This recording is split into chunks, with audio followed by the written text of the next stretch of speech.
and like a little bit clown vibes at all times.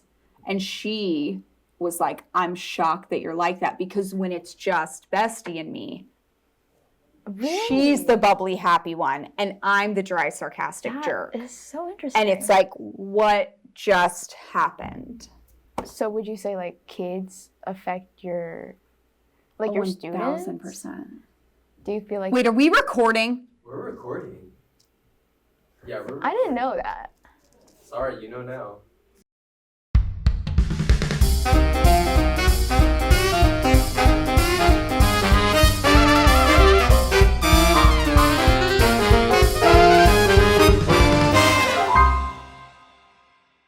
So, since you are an English teacher, Yes. if you were to describe yourself in 2 to 3 words, what would those words be? Not 2 to 3. Not 2 to 3, maybe 3 to 4. Okay. If I could describe myself in 2 to 3 to 4 to 5 words, it would be... No, I can do this. I'm actually going to describe myself in 2 words. Okay. But the first word is going to have like a little flair to it. Okay. And I actually am going to use a phrase that my first year teaching, my mentor teacher, made me take this like teacher personality quiz thing. Oh, yeah, I got you. And based on your teacher personality quiz thing, you got these like little ways to remind yourself of like how to balance your teacher persona with your like not teacher persona. And so I took this like personality quizzy thing, and the Oh, how did that happen? I don't know. The end result was that I was described as a no-nonsense nurturer. A no-nonsense nurturer. I can I love see the that. alliteration behind it. Right. I love a dash in there because you know how much I love to analyze punctuation. Of course. So I would describe myself as a no-nonsense nurturer. That's amazing. I like deeply, that. deeply want the best for all of you, but we do have stuff to do.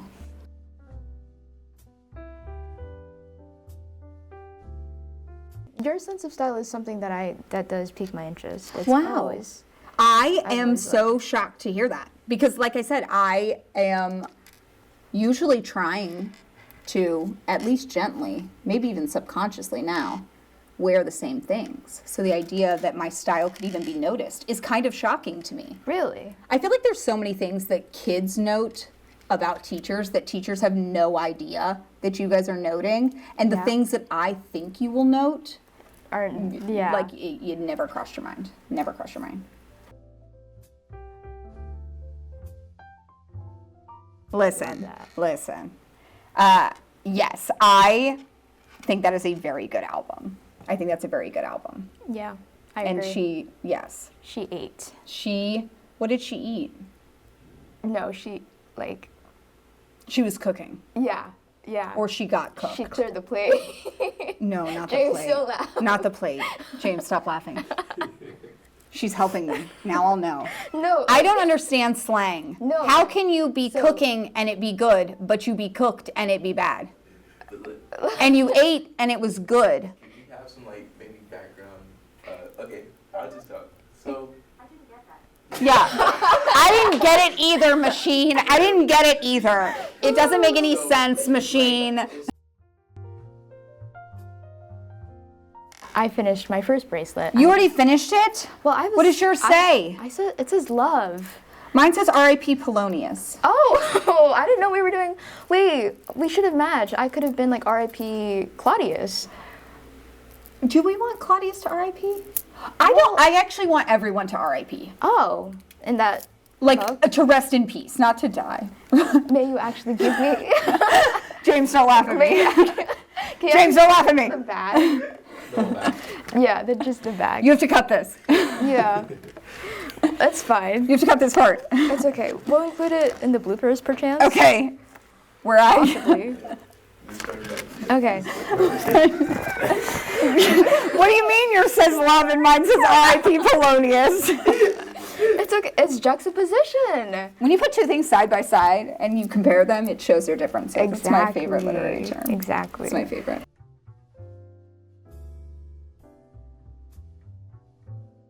So in the beginning of class, you give us journal prompts and you give us time to journal. And sometimes you let us share what our answer to that prompt was. My favorite days. But there was one prompt that I really enjoyed writing about, but you didn't give us time to share. Oh my God, tell me what it was. So the prompt was, what is the best advice you have received? And did you take this advice, why or why not?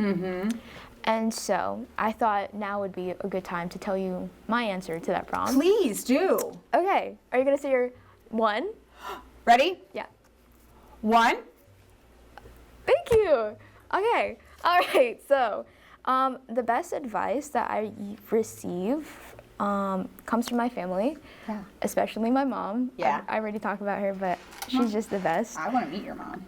She's great. But anyways, good advice that comes from my mom.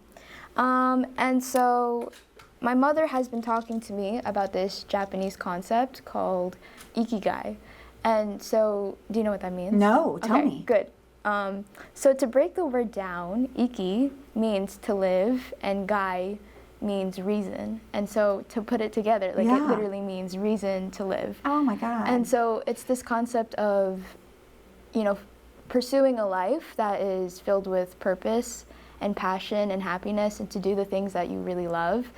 And I think it's not really advice that my mom gives me, but it's more of getting to hear her talk about the other people that she has in her life, like her coworkers or her friends.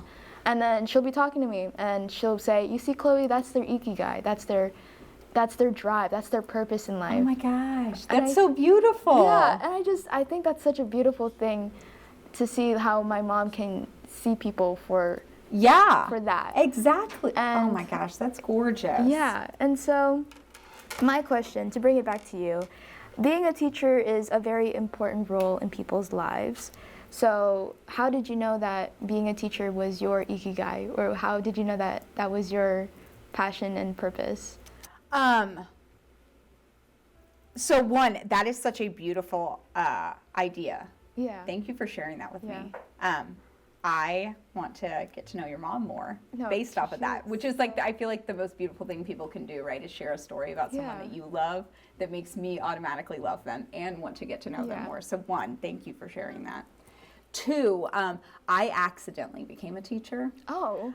So to take this gorgeous idea and to make it less gorgeous, I accidentally became a teacher.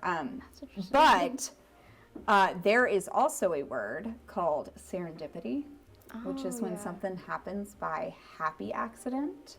And it's something that my grandmother used to talk about, like serendipity all the time. And but that is never been more applicable than when I think about how I became a teacher, because it was entirely by accident. My senior year of college, I just did not know what I wanted to do with my life. I was kind of having the crisis that many seniors in high school go through. That you will then go through again your senior year of college. You cannot escape the crisis. I can't wait. So it will happen again. And it happened for me my senior year of college, and I just didn't know what I wanted to do. I had some options in front of me. I am someone that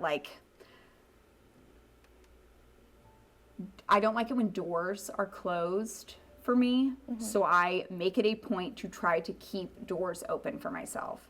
And it comes from having doors closed on me when I was younger. I did not set myself up for success in high school. In a shock to some, I was not the best student in high school. Really? I did not care about what was happening there. And I just thought I had better things to do with my day than that. But because of that, when I went to college, which I literally only got into college on my ACT scores, my GPA would not have gotten me there. But I had a lot of doors shut in my face because my high school GPA was so low because I didn't try.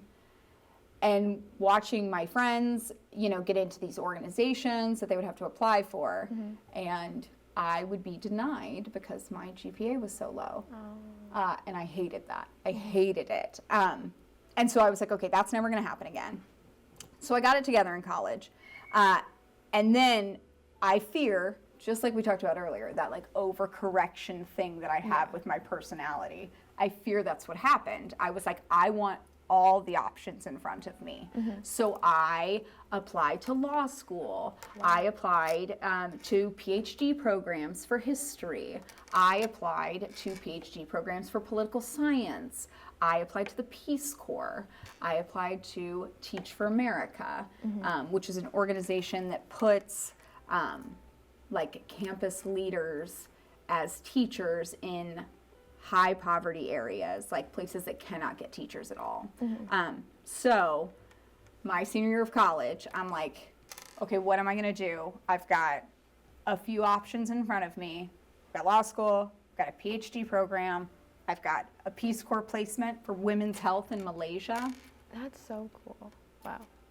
It is very cool. I am not even remotely qualified. I sometimes feel barely qualified to do this. So women's health in Malaysia was not going to be it. But it was cool to have that option. Yeah. And then I had a placement with Teach for America in Arkansas, teaching high school English. And now you're like, oh, I see where this is happening. No, I decided I wanted to do the PhD program. Got it. And I was like, okay, I'm going to do this. I'm going to get my PhD in history and I'm going to write books. Well, when I applied to that program, it was at Brown, and they were not going to fully fund my PhD program. I was going to have to be a graduate teaching assistant, which when you go to college, you will find like some bigger classes have graduate teaching assistants, which are grad school students that are helping out full-time professors with the day-to-day runnings of a class. Well, I was going to have to do that. So like I was going to have, you hear it, right? I was going to have to be a teacher, and I was like, oh, I don't want to do that. What I'll do is I'll do Teach for America, and then I'm going to defer my admission to Brown. I'm going to do Teach for America, and then I'm going to use my Teach for America like experience to reapply and get out of this GTA position. So how did that go? I taught for one day and fell in love with it, and now I'll never stop. Oh, that's so cute. So serendipity did happen. Yeah. It just took some time to get there. But yeah, I mean, I had like literally deferred my admission. I was like, no, I'll be here, but it'll be in 2 years when I'm done with my Teach for America placement. I will go to Brown and get my PhD in history. And I taught for one day, and I was like, I will literally do this forever. So you never I'm went obsessed to with Brown? this. No. Oh, Yeah, no, wow. I was like, no, I'm not going to be here. No, I'm doing this. I'm a teacher now. That's an interesting. I'm a teacher now. Wow. I like that. Happy accident. cute. Happy accident.